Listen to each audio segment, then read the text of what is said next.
walked through sunshine, we stood in rain. We've danced in joy and we've wept through pain. Through every valley, through every climb, a love eternal stands the test of time. Faith, fun, and forever love, built on grace sent from above. Through storms that shake, through skies that clear, His hand has held us year by year.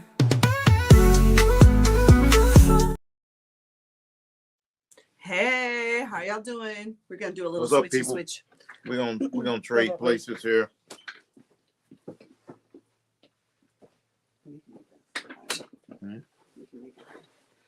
All right, sorry.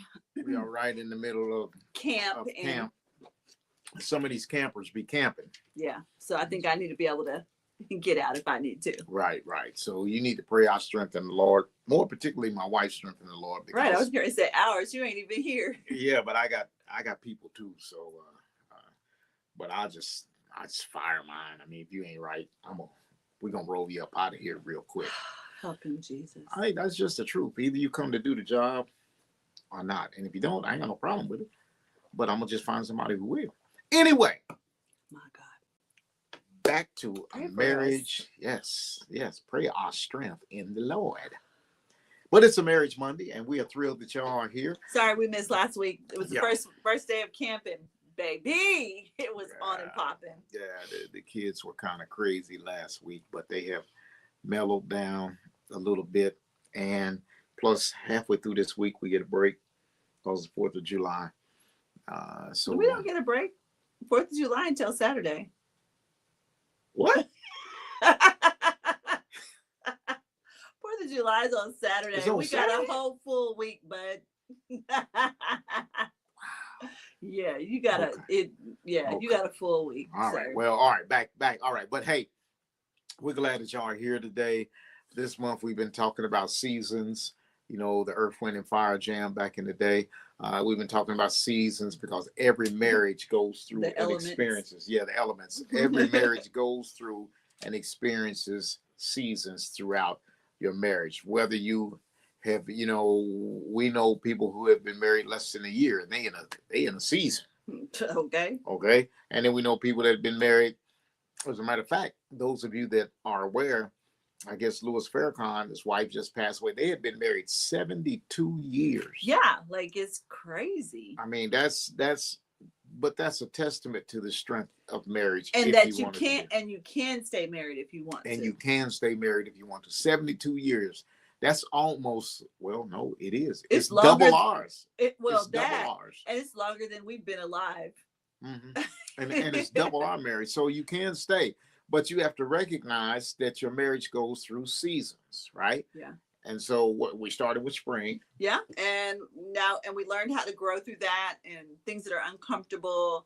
Going to summer right now, it's hot and it reminds you that, fruit and all of the things, the fruit of your labor, how we can get through that. Last week we were supposed to talk about fall. We didn't, but fall is where we learn the importance of letting go.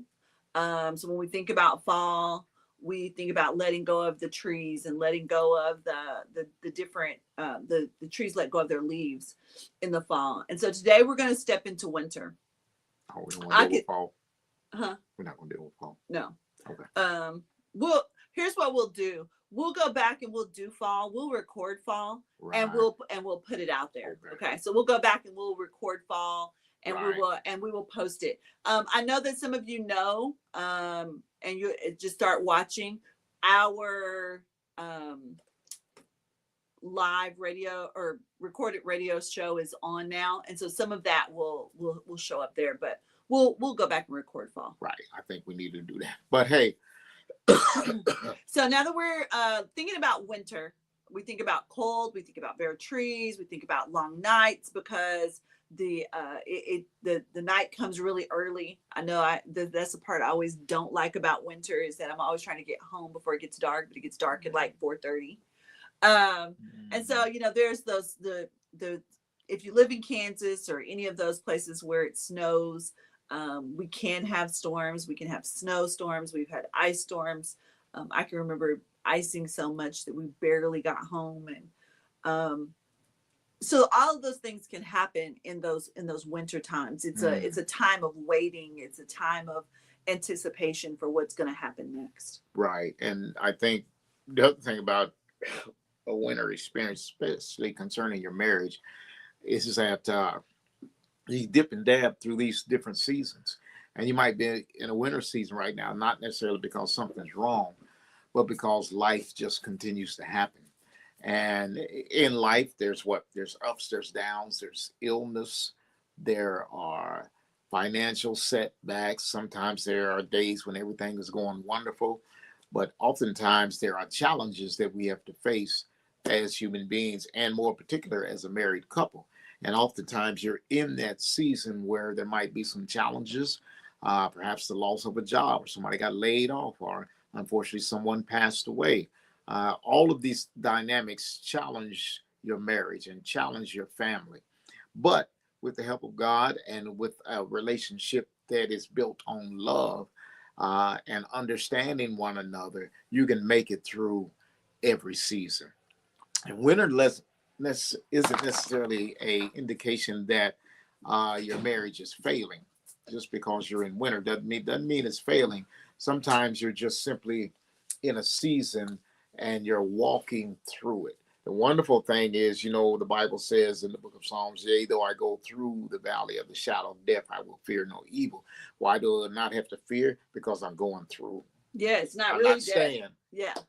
He didn't say it was death, right? It's just a shadow. He of didn't it. say he was stopping. Yeah. He said he was going through. So the reason why he doesn't have to be terrified of the season that he was in is because he's been promised he's going to get through it. I heard somebody said that, there's the problem with the going through the valley of the shadow of death is that sometimes we want to set up a tent and we want to build a house and we want to live there, but it was never designed to live there. It was designed for a pass through.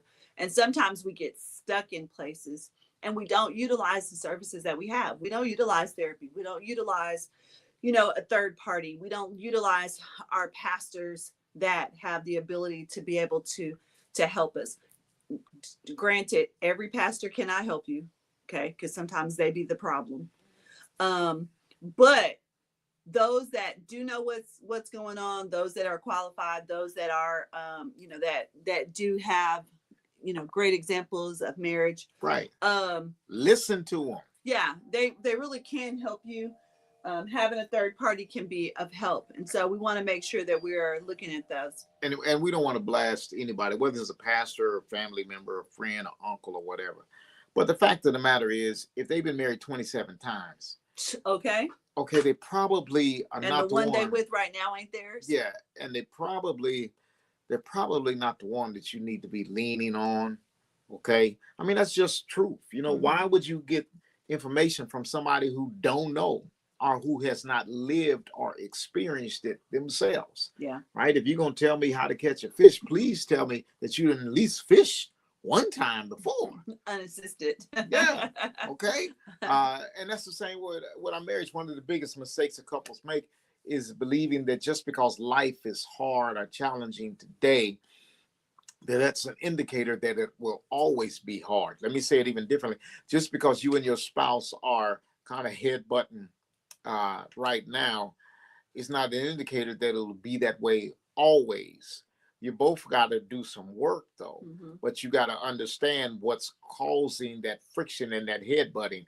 It's interesting. I got sheep, and I got a ram. I call him Ramsey. Okay, now I did not know that with sheep, because Ramsey would come up and he'd stick his head kind of through the fence, and I'd rub his head, right, just like you do a dog. I didn't know that with sheep, as particularly a ram, when you rub their head, it's a challenge. And so what they're really saying is, I want to fight.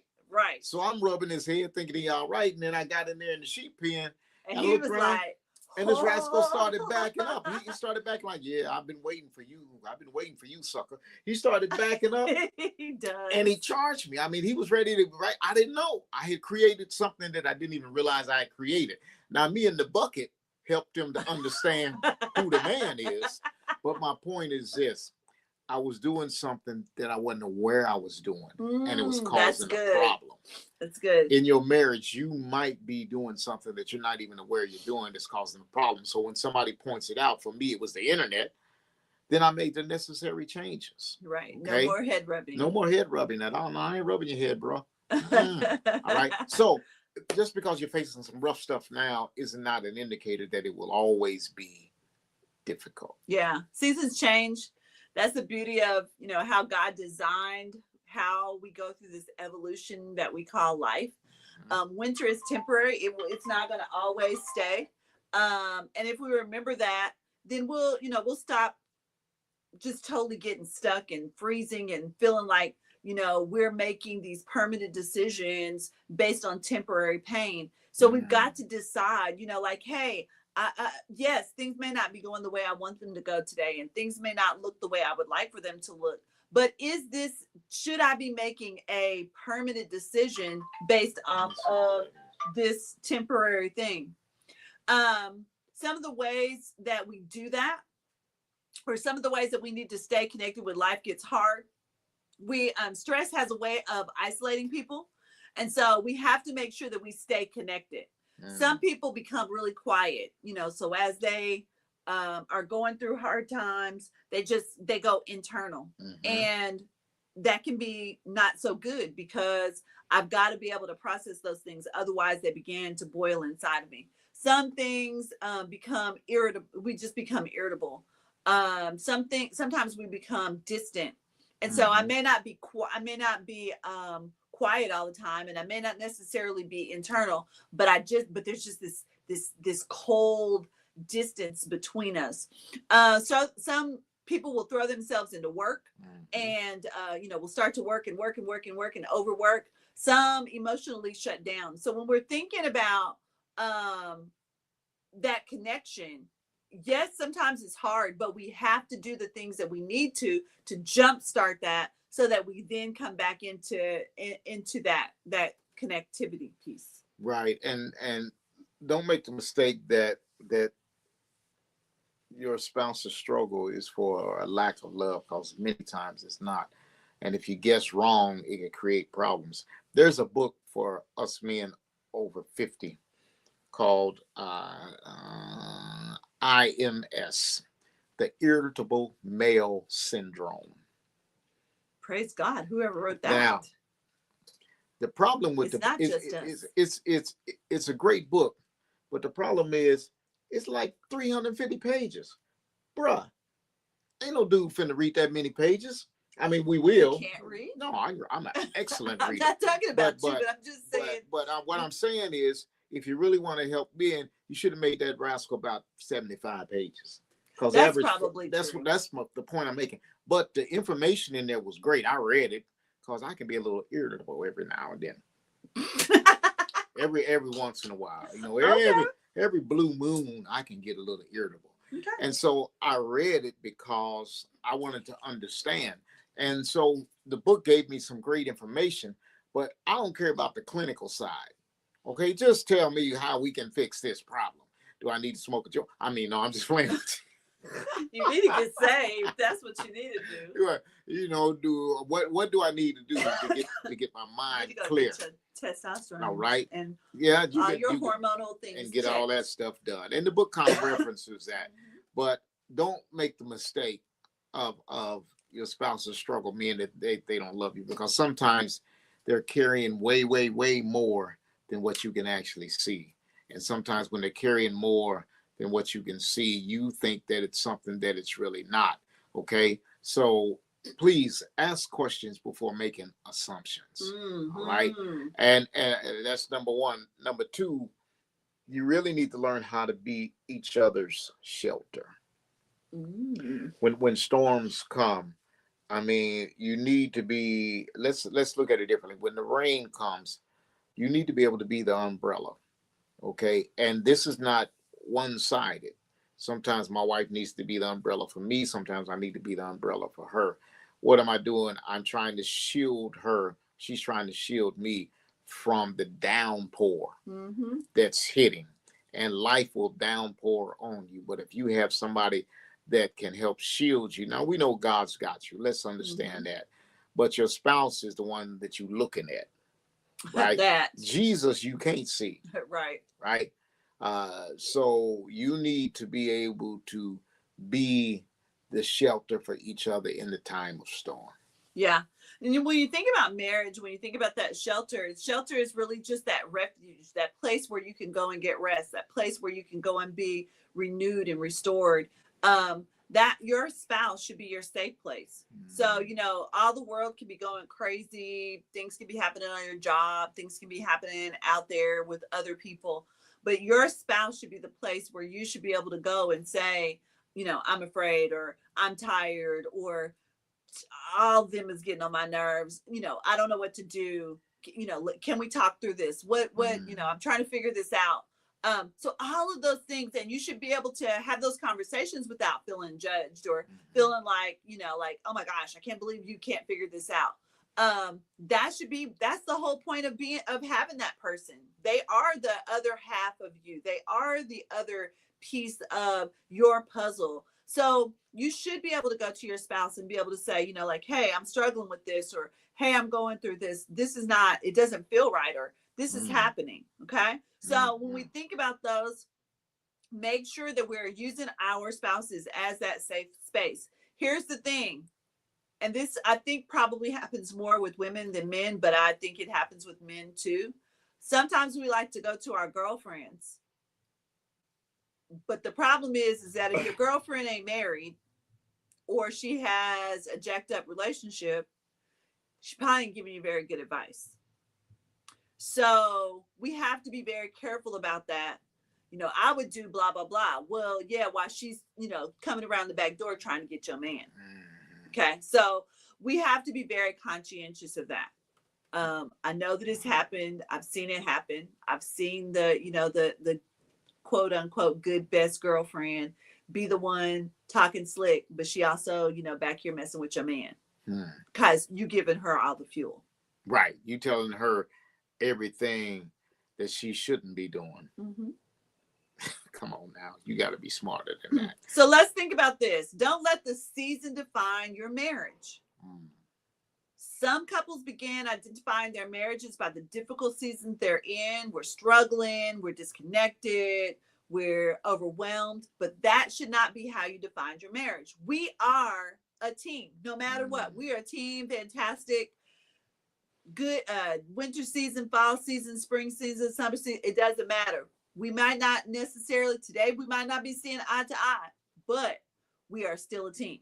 Right. Period. Right. And if we're still a team, then the team goes through ups and downs throughout the season. Right. When's the last time? The Chicago Bears aren't that, the Chicago Bulls aren't that great anymore. Right. Well, when's the last time there was a team that went undefeated? It's very rare anymore that a professional athletic team goes undefeated. Why? Because there are some days when you just ain't got it. Right. And so just because you don't have it that day doesn't mean that you don't have the capability to come back from 30 points like the Knicks did and still win the game. Which was crazy. Right? Which was crazy. But they understood that we're down, but we're not out. And we don't have to worry so much about what the other team is doing. We just got to focus on what we're supposed to be doing. Right. Oftentimes you get so caught up wondering about what other couples are doing, right? That you lose out on what you're supposed to be doing. We run in this race, and the only people in this race is the two of us, right? So I can look at other couples and admire. I can look at other couples and be like, yeah, we don't want to do that. But at the end of the day, this is the race that God has called us to run. And so if we stay focused on our race through difficult seasons, we'll still make it through, because that season should not be your identity. And the problem is you make one 30-minute span, 1 6-month span become how you identify yourself or how you identify your marriage. And when you do that, you immediately stop focusing on all of those wonderful seasons that you had together. And the only thing that looms large in your mind is that horrific season that you're in right now. But if you could step back and look at it, you would see that yes, we're here, but we've had this Mhm. much of wonderful times. So let's go back and focus on what we were doing in those wonderful times and recreate that. Mhm. Because the season, ladies and gentlemen, is always temporary, but your covenant has to be permanent. That's good. That's good. That's good. So what are we gonna do? What you gonna do, boo? Huh? What we need to do is hope is a marriage strategy. Okay, hope isn't pretending that everything is okay. Faith is the substance of things hoped for, but Hmm. the evidence is not seen. Hope isn't pretending that everything is okay. Hope says we're going to get through this. Yeah. Period. Hope helps couples keep praying, keep talking, keep showing up, keep believing, even when things don't immediately change. And here's the thing: things may not immediately change. When trust is broken, I may not immediately just be able to come right back around to that. Mm, When when there's been a breach, I may not quickly be able to come right back around. mhm, But there is this piece in which we made a vow, mhm, and we're not taking it back. we're mm, gonna we're gonna do what we need to do to regain the trust, to build our bridges back together, to do the things that we need to do in order to keep moving forward. So that hope has to be there. When hope is gone, then it's a lot harder to push through. mhm, The last point that we want to make today is God works in winter too. Here's something we often forget: just because nothing appears to be growing above the ground doesn't mean God isn't working underneath the surface. mm, Roots grow in the winter, mm, character grows in the winter, faith grows in the winter, patience grow in the winter. All of the things that we cannot see, that are the root and the stability of our plant, grow in the winter underneath. mm, We have these beautiful flowers that come up every year in our flower bed. They're beautiful purple and yellow, and they look dead. Like after the summer, we go into that winter. They mhm, look dead. They look like maybe I should just cut these and pull them out. But every summer, we get in there, dig around a little bit, get them a little air, and whew, they pop beautiful back up. flowers come right back up. Right, right. Sometimes, in all honesty, God is doing his greatest work Mhm. in the winter season. The spring is a showcase to everybody, but oftentimes it's the winter where God is really working and where the Mhm. roots are going deep and where faith is building, where trust is enlarging. So don't be afraid of the winter season, ladies and gentlemen. All right? Because you will get through this season. And maybe you're watching today and your marriage is in the winter season. Maybe you're grieving, maybe you are, having some financial pressure. And that grief doesn't always happen just because of a death. We Mhm. grieve lots of things. We grieve the relationship that we would like to have. We grieve the things that maybe we have lost. And so sometimes we don't like to talk about loss, but it is absolutely an essential thing. Sometimes maybe our health is changing as we've gotten older. There are things that just don't do what they did when we was in our 20s. Parenting can be difficult, especially when you're parenting adult children. um, And and, you have and you have parents. grandkids, and you're that sandwich generation. You've got parents who need to be cared for, you've got adult children, you've got young children. You may have a multiplicity of those things. You may have, if you're an entrepreneur, there may be all kinds of things that are happening in your business, in Mhm. your life. Things are not predictable. There's just so many things that are happening in the world right now, and it can feel heavy. It can feel like you just can't see another day. I don't know about you, but I grew up in that era where we used to put quilts on our bed.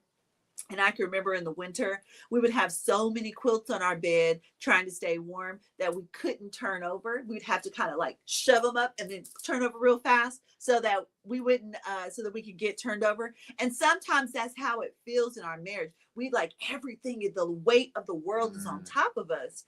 And so the thing is that, how can you flip that upside down? How mm, can you flip that so that you can turn the situation and not be stuck in the same place? Winter is that season where it feels like there's no hope, but right around the corner, mm, right around the corner it's going to be a new season. Mm-hmm. So I promise you, while it feels hard and it feels rough and it feels like, oh, I don't know, I want to encourage you that there is a new season coming. Mm-hmm. It's right around the corner. And it's just a matter of, will you push through? Will you talk? Will you have those conversations? Will you allow that seed to come up out of the ground and, you know, be watered and be nourished and do all the things that it needs to do in this winter season? Our scripture is from Psalms 46:1, and it says, God is our refuge and strength and ever-present help in trouble. God doesn't abandon us in the winter. He walks with us through it. I'm going to repeat that. God doesn't abandon your marriage in winter seasons, but he's willing to walk with you if you're willing to walk with him. Yeah. Okay? And sometimes his greatest gift isn't removing the storm. Sometimes it's just strengthening us through it. Yeah. And that's the real thing is, will you be strengthened during the struggle? Okay? So our love work this week, winter survival plan. What has been the hardest part of this season for you? How can I support you better when you're under pressure? What helps you feel loved during difficult times? How can we protect our peace when life feels overwhelming? What are we believing God for together? Not Keep individually. together. Together, what are we Right. believing God to do in us, through us, for us? Then pray together, not about fixing everything, but about facing everything together. Yeah. The strongest marriages aren't the ones that never experience winter. They're the ones that refuse to stop holding hands while walking through it. So your season may be cold, but your love doesn't have to be. This month, we've walked through spring, which is growing together. We've walked through fall, which is our summer, which is enjoying the fruit. Fall, learning to let go. Winter, loving through difficult times. And again, we will go back and put that fall. We'll record fall and put it in the group. Right. And there's several things we've learned throughout this little session. That is, every season has a purpose. Every season should teach you something. What you learning. Every season prepares us for what's next. So next month, well, no, we're going to catch up one more. And then next month, we'll be beginning a new chapter. And we're not sure exactly where we're going next month, but we really want to make sure that we are looking in. Y'all have suggestions. If there's some things that you want us to talk about, throw it in the group.